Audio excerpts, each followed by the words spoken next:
Games are so different from other forms of media that we're used to using. In traditional media, magazines and television, we're given a story. We're told someone's take on something.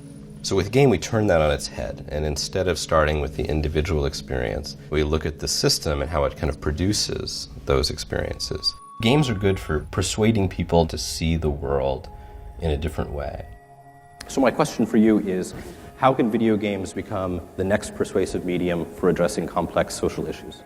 I use the name persuasive game to describe a video game that's used to present them with a situation or an idea that they hadn't considered. If you take freight piracy as an example, which seems like a kind of strange example, but it's been in the news.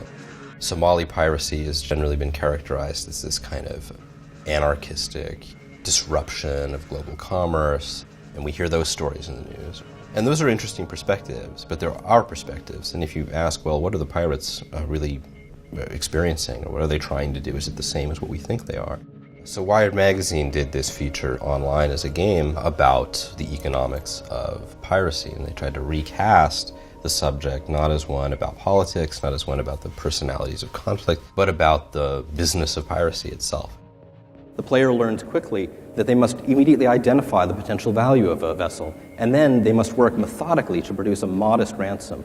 Piracy becomes more like a business than like politics. Seeing the subject of piracy from the pirate's perspective, but then also from the perspective of like the balance sheet, rather than the perspective of the captor or global trade, gives us a new perspective on the issue, helps us see something about it that we wouldn't necessarily see from a news story by experiencing it ourselves. The vast majority of big challenges that we face in the world are systemic challenges. The global economy, climate change, energy.